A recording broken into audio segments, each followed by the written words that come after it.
आज हम लोग डिस्कस करते हैं हमारा जो ह्यूमन फिजियोलॉजी का जो फर्स्ट चैप्टर है विच इज पाचन एंड अवशोषण है, जिसको हम जनरली किस नाम से भी जानते हैं, डाइजेशन एंड एब्जॉर्प्शन। ठीक है, तो देखो सबसे पहले हम लोग स्टार्ट करते हैं। एक उस पूरे चैप्टर को आप एग्जैक्टली दो पार्ट में क्या कर सकते हो, उसको अपन डिवाइड कर सकते हैं। पहला पार्ट जो है वो क्या कहलाएगा, वो हो जाएगा आपका कौन सा वाला पार्ट, पाचन वाला पार्ट। और जो सेकंड पार्ट हो जाएगा वो क्या कहलाएगा, अवशोषण वाला पार्ट। ये दोनों जो स्टेप होते हैं वैसे भी एक के बाद एक ही होते हैं। ठीक है, तो देखो हम समझते हैं सबसे पहले पाचन मतलब क्या होता है। ठीक है, तो देखो पाचन तंत्र की अगर बात करें, मतलब सिस्टम की बात करें जिसके लिए जो रिस्पॉन्सिबल है, पाचन के लिए रिस्पॉन्सिबल है, सिस्टम को हम बोलते हैं पाचन तंत्र। पाचन तंत्र का मुख्य रूप से काम क्या होता है कि जो हम भोज्य पदार्थ हम लोग जो ग्रहण करते हैं, जो भोज्य पदार्थ मुख्य रूप से जिनको हम लोग क्या नहीं कर सकते, तोड़ नहीं सकते, है ना, जनरली उसको हम मतलब वो भोज्य पदार्थ जिनको हम जिससे हम ऊर्जा नहीं निकाल सकते, उनको हम बोलते हैं अविसरणशील भोज्य पदार्थ। कौन से, अविसरणशील।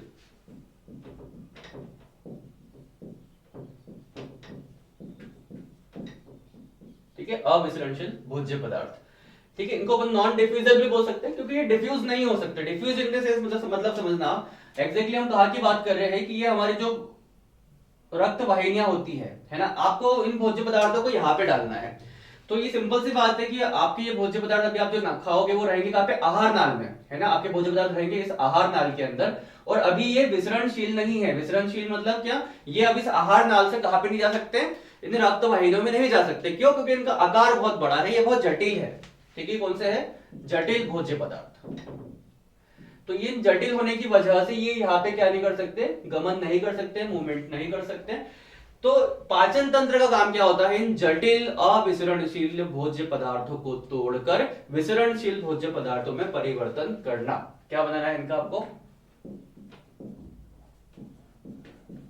विसरणशील भोज्य पदार्थ। ये जब छोटे हो जाएंगे, मतलब इनका आकार जब छोटा हो जाएगा, इनकी छोटे यूनिट में पाए जाएंगे, तो ये आसानी से क्या कर पाएंगे, यहाँ पे गति कर पाएंगे, मतलब एक आसानी से क्या कर पाएंगे, हमारे रक्त वाहिनियों में आ पाएंगे। और इसकी वजह से ये जो पदार्थ हो जाएंगे ये जटिल से काय में कन्वर्ट हो जाएंगे, सरल। तो ये सरल भोज्य पदार्थ, जैसे हम बोल सकते हैं जटिल से सरल भोज्य पदार्थों का परिवर्तन कहलाता है पाचन, या फिर अविसरणशील से विसरणशील भोज्य पदार्थों का परिवर्तन कहलाता है क्या, पाचन। और इस पाचन में जो तंत्र, जो सिस्टम, जो बॉडी के पार्ट, बॉडी की जो असेंबली जो उसको हेल्प करती है, उस तंत्र को हम बोलते हैं क्या, पाचन तंत्र या फिर डाइजेस्टिव सिस्टम। ठीक है, तो इस प्रकार से क्या होता है, इसका फॉर्मेशन होता है। ठीक है, अब हम लोग डिस्कस करते हैं किसको, पाचन तंत्र को।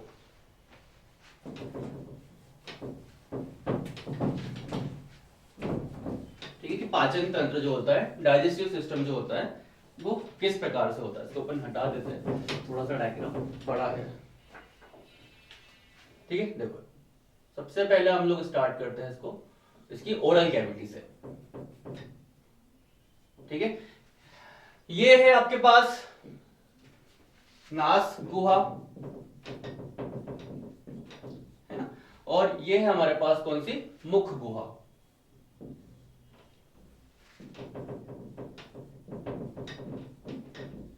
नास गुहा एंड मुख गुहा। और इस नास गुहा मुख गुहा के बीच में पाया जाता है तालु, है ना। ये जो तालु होता है ये क्या करता है, इसका मेन काम, ये नास गुहा और मुख गुहा को अलग करता है। ये पाया जाता है तालु, और ये तालु का जो आगे वाला भाग होता है वो रहता है क्या, कोमल तालु, और जो पीछे वाला भाग होता है पृष्ठ भाग, ये होता है कौन सा, कठोर तालु। ठीक है, जिसको हम पैलेट भी बोलते हैं, पैलेट। तो आगे वाला जो भाग होता है ये कहलाता है कोमल तालु, और जो पृष्ठ वाला भाग होता है ये कहलाता है क्या, कठोर तालु, है ना। और इसका मुख्य काम क्या होता है कि ये मुख गुहा और कौन सी गुहा, नास गुहा को क्या करता है, डिफरेंशिएट करके रखता है, क्योंकि दोनों के अलग अलग पैसेज है। नास गुहा से क्या जाएगी, गैसों का विनिमय होगा, ठीक है, और मुख गुहा से किसका होगा, भोजन का विनिमय होगा। तो दो अलग अलग सिस्टम है हमारे पास, एक श्वसन तंत्र और एक भोजन तंत्र है। ठीक है, और दोनों का जो ओपनिंग पार्ट है, मतलब जहां से एंट्रेंस पार्ट है, श्वसन तंत्र का एंट्रेंस पार्ट क्या होता है, नास गुहा, और पाचन तंत्र का एंट्रेंस पार्ट क्या होता है, मुख गुहा। ठीक है, अब देखो इसी भाग के अंदर, ये मुख जो भाग होता है हमारा, जो फेस जो होता है, इसी भाग के अंदर हम तीन ग्लैंड पाई जाती है, तीन ग्रंथियां पाई जाती है ना। ये जो ग्रंथियां होती है ये 3 जगह होती है। एक तो होती है जिह्वा, जिह्वा मतलब क्या, हमारी जो टंग होती है उसके नीचे यहां पे, इसको बोलते हैं अधोजिह्वा।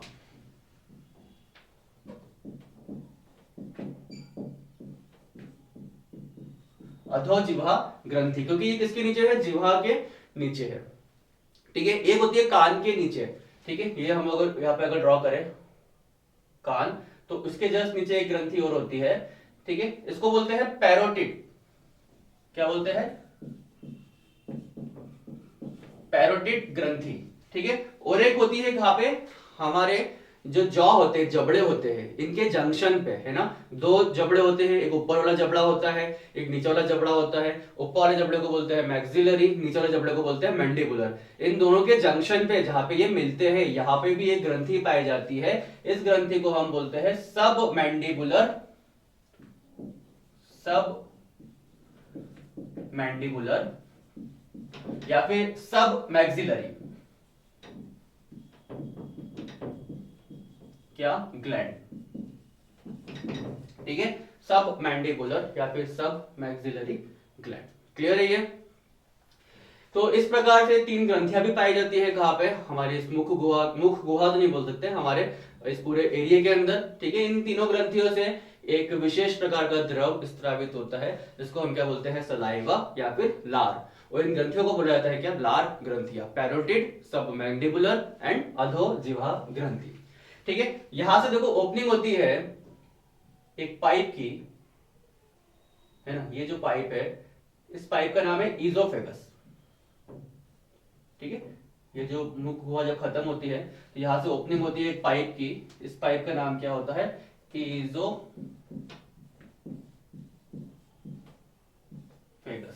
ठीक है, नॉन केराटिनाइज सिंपल स्क्वामस एपिथेलियम का ये बना होता है पाइप, है ना। इसके जस्ट आगे वाले भाग की अगर हम बात करें तो आगे की साइड क्या होता है, ट्रेकिया होता है ना, ट्रेकिया जो होता है इस आगे की साइड से।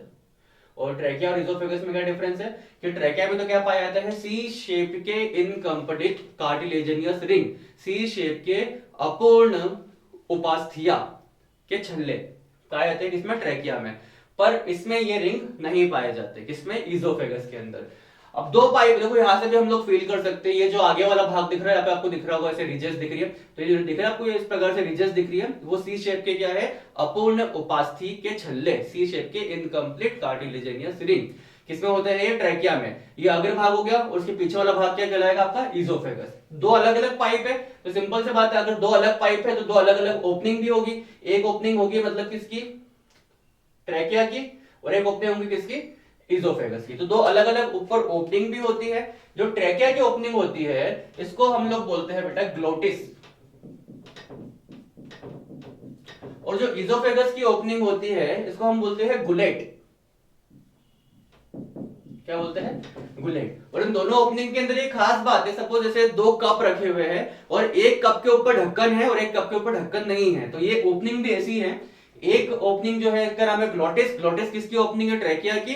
एक ओपनिंग है उसका नाम है क्या, गुलेट, वो किसकी ओपनिंग है, इजोफेगस की। और जो ढक्कन होता है वो किसके ऊपर होता है, ग्लोटिस के ऊपर। तो ग्लोटिस के ऊपर एक ऐसा कार्टिलेजिनियस बाइलोब्ड स्ट्रक्चर होता है। बाइलोब्ड मतलब इसमें से 2 पाली निकल रही है ना, इस प्रकार का स्ट्रक्चर होता है। और क्योंकि ये ग्लोटिस के ऊपर की साइड है, इसलिए इसका नाम क्या हो जाएगा, एपीग्लोटिस।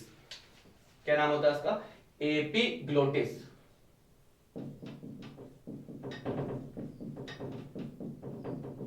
क्या कार्य होगा इस ढक्कन का, सिंपल सी बात है, ढक्कन का मेन काम क्या होता है कि जो भी उसके जिसके ऊपर वो ढक्कन है उसके अंदर कोई चीज को रोकना, मतलब उसके अंदर कोई दूसरी चीजें ना आ सके। तो हम जानते हैं ट्रैकिया से किसका गमन होगा, ट्रैकिया से गैसों का विनिमय होता है। इजोफेगस से भोजन का गमन होगा, तो ये भोजन जो है किसमें नहीं चले जाए, हमारे श्वास नली में ना चले जाए। इसी वजह से इसके ऊपर एक स्ट्रक्चर होता है, एक संरचना होती है, जिसको हम क्या बोलते हैं, एपीग्लोटिस। ठीक है, हालांकि अभी हमारे पार्ट नहीं, क्योंकि हम सोशल नहीं पढ़ रहे। ठीक है, अब हमको किस पे ध्यान देना है, हमारे इजोफेगस पे। इजोफेगस जो है हमारा, ये जाके ओपन होता है किसके अंदर, एक जे शेप्ड स्ट्रक्चर के अंदर। ठीक है, इसको हम क्या बोलते हैं, अमाशय।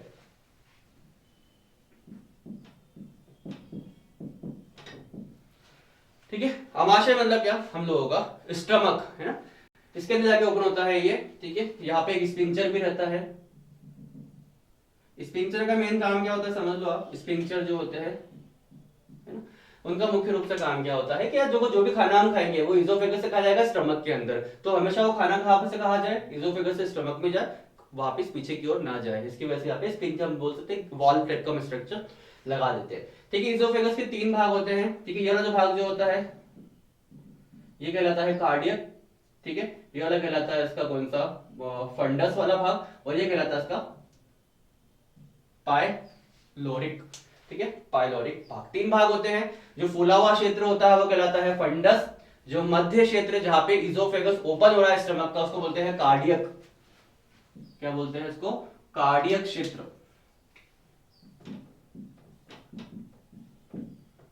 है ना। बहुत सारे बच्चे सोच रहे होंगे कार्डियक तो हार्ट के भी बोलते हैं, है ना, ताकि एक और नाम है कार्डियक, स्टमक का वह क्षेत्र जहां पे इजोफेगस ओपन होता है उसको भी कहते हैं। और ये पी जो है ये कहलाता है पाइलोरिक।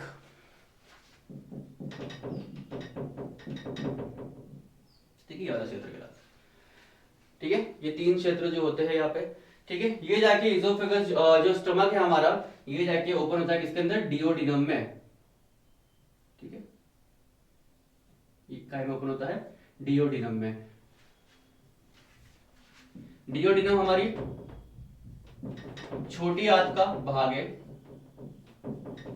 ग्रसनी जिसको हम बोलते हैं, छोटी आंत का भाग है। और डिओडिनम और अमाशय के मध्य में एक ग्रंथि भी पाई जाती है।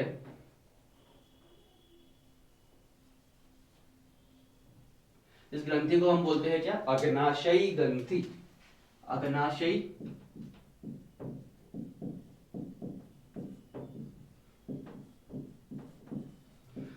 ठीक है, हम इनको जब पार्ट को हम एक एक करके पढ़ेंगे ना, जब उनके बारे में हम डीप में पढ़ेंगे। ठीक है, तो ये होता है हमारा कौन सा, डिओडिनम, जो छोटी आंत का पहला भाग है। फिर जाके इन स्टमक, अमाशय और डिओडिनम के मध्य में एक लूप बनता है, ऐसा देख रहे हो लूप बना हुआ। इस लूप के मध्य में ग्रंथि होती है, इसको हम बोलते हैं अग्नाशयी ग्रंथि। ठीक है, ये जो डिओडिनम जो है ये जाके कन्वर्ट होता है किसमें, जेजुनम में। ठीक है, और ये जो होता है किसके अंदर, किसके आसपास पाई जाती है, सब बड़ी आंत।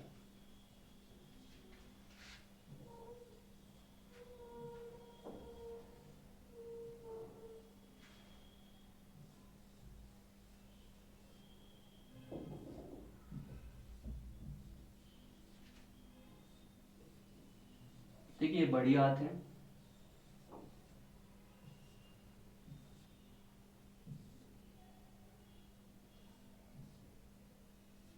ठीक है, ये कौन सा क्षेत्र हो जाएगा, बड़ी आंत का। बड़ी आंत के क्षेत्र में इस प्रकार से लॉन्जिट्यूडनल और सर्कुलर मसल, मतलब अनुदैर्ध्य और वर्तुल पेशी जो होती है इस प्रकार से एक संरचना बनाती है, जिसकी वजह से बड़ी आंत जो होती है उसमें सब कुछ छोटे छोटे कंपार्टमेंट दिख रहे, कंपार्टमेंट, 1 कंपार्टमेंट, 2 कंपार्टमेंट, 3 कंपार्टमेंट। क्यों, क्योंकि इसको ऊपर की जो पेशी है कौन सी, अनुदैर्ध्य और वर्तुल पेशी, वो इस प्रकार की संरचना बनाती है कि इसके ऊपर हमको से कंपार्टमेंट देखने को मिलते हैं, और इन कंपार्टमेंट को हम बोलते हैं हॉस्ट्रा।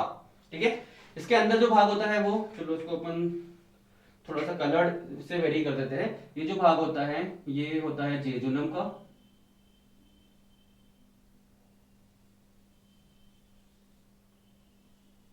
ठीक है, और कुछ क्षेत्र का होता है आपका इलियम का।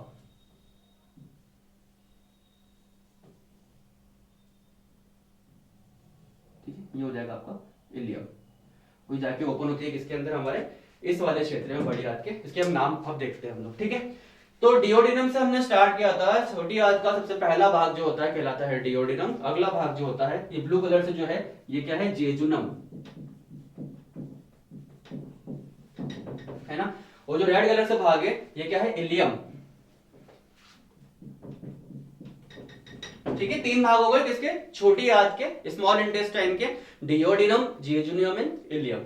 इलियम जहां पे ओपन होता है, इलियम जो होता है बड़ी आंत में ओपन हो रहा है, तो इलियम बड़ी आंत के जिस भाग में ओपन होता है उस भाग को बोलते हैं हम सीकम।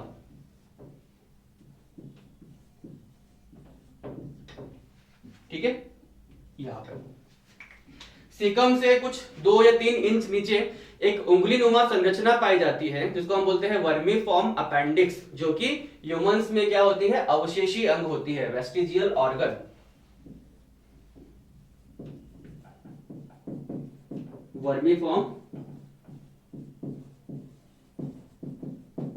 अपेंडिक्स। ठीक है, क्या होती है ये, ह्यूमंस में अवशेषी अंग है। ठीक है, अब देखो इस प्रकार से ये सीकम जो है यहां से अब देखो भोजन ऊपर की ओर चढ़ेगा, है ना, तो क्योंकि ऊपर की ओर चल रहा है यहां से भोजन, तो इस वाले भाग को हम क्या बोलते हैं, असेंडिंग कॉलन। असेंडिंग मतलब क्या होता है, ऊपर की ओर चलना, है ना। फिर यहां से देखो भोजन कैसे जा रहा है, ट्रांसवर्स जा रहा है ना, ऐसा क्षैतिज जा रहा है, तो इस वाले को हम क्या बोलते हैं, ट्रांसवर्स कॉलन, मतलब क्षैतिज रूप से, तो इसको हम बोलते हैं कॉलन कौन सा, ट्रांसवर्स।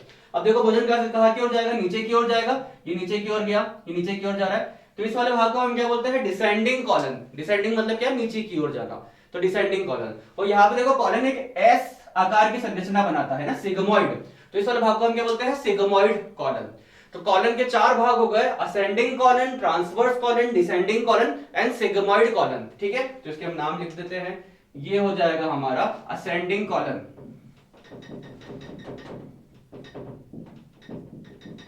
ठीक है, ये वाला भाग जो हो जाएगा हमारा वो कहलाएगा ट्रांसवर्स कॉलन।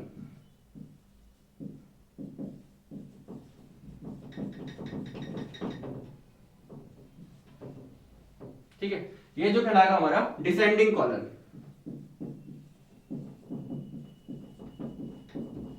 और जो एस आकृति का दिख रहा है ये कहलाएगा सिग्मोइड कॉलन।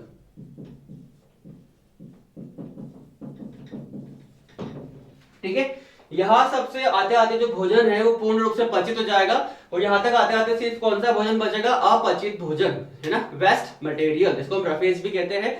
तो वो रफेज जो है यहाँ पे आके मल जो है यहाँ पे आके क्या हो जाएगा, स्टोर हो जाएगा। तो जहां पे मल जो होता है कुछ अनिश्चित समय के लिए स्टोर या संचित रहता है, उस भाग को बोला जाता है मलाशय। ये कौन सा भाग हो जाएगा इसका, मलाशय। और सबसे आखिर में मलाशय की जो ओपनिंग दिख रही है इसको हम बोलते हैं मलद्वार। ठीक है, तो इस प्रकार से आपका ये पूरा डाइजेस्टिव सिस्टम हो जाएगा। ठीक है, एक चीज यहाँ पे जो आपको बताना चाहता हूं मैं, उसको हम बोलते हैं सहायक पाचक ग्रंथि, असेसरी डाइजेस्टिव ग्लैंड। ठीक है, जो इस एलिमेंट्री कैनाल के अंदर, इस आहार नाल के अंदर नहीं होती, अलग से होती है। तो अलग से तो ये भी है ना, इसका भाग तो नहीं है ये। तो एक तो अग्नाशय ग्रंथि हो जाएगी, और एक और सहायक पाचक ग्रंथि जो होती है, जो आहार नाल का भाग ना होते हुए अलग से पाई जाती है, उसका स्ट्रक्चर अलग होता है, पर वो पाचन में बहुत ज्यादा क्या करती है, मदद करती है। उस ग्रंथि को हम बोलते हैं लीवर या फिर यकृत।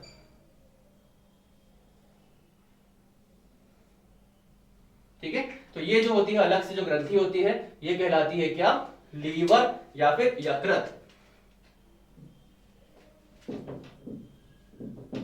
ठीक है, और इस लीवर के अंदर एक संरचना होती है, थैलेनुमा संरचना होती है, जहां पे इससे निकलने वाला जो पित्त रस होता है वो वहां पे कुछ समय के लिए क्या होता है, संचित रहता है। तो उस संरचना को हम बोलते हैं पित्ताशय, थैलेनुमा संरचना। लीवर से हम जानते हैं कौन सा रस निकलता है, पित्त रस।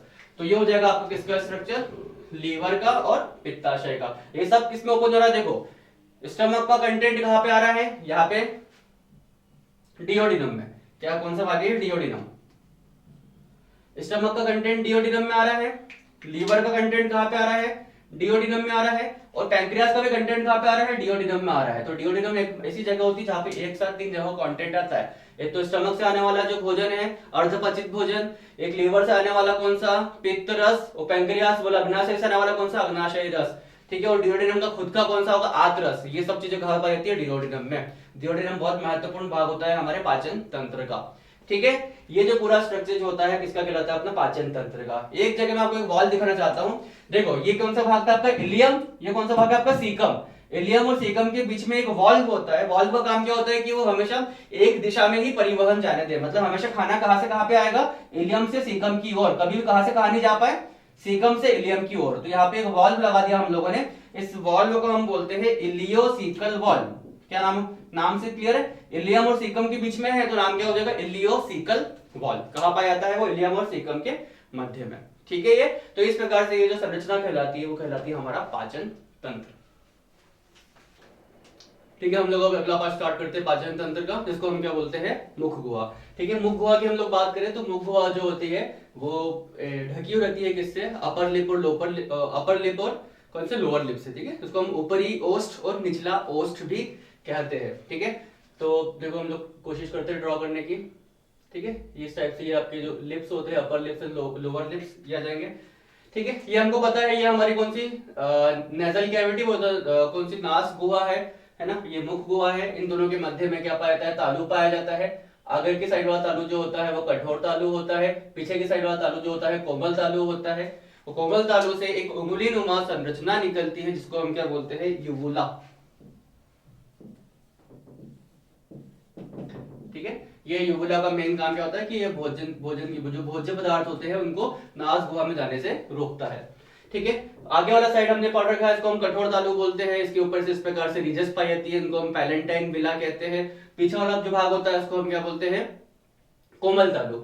मुख गुहा की जो हम बात करें, ओष्ठ मतलब जो होठ होते हैं, जो लिप्स होते हैं, उनके अंदर की साइड से ही एक विशेष प्रकार के उत्तक पाया जाता है, उसको हम क्या बोलते हैं, सीरस सेल। जो एक विशेष प्रकार के द्रव का स्रावित करती है, उसको हम क्या बोलते हैं, म्यूकोसा। ठीक है, तो ये जो सीरस जो होता है यही से स्टार्ट हो जाता है। ठीक है, यहाँ से फिर एक भाग होता है फनल शेप का, एक क्षेत्री बोल सकते हैं इसको हम बोलते हैं ग्रसनी, फेरेंक्स।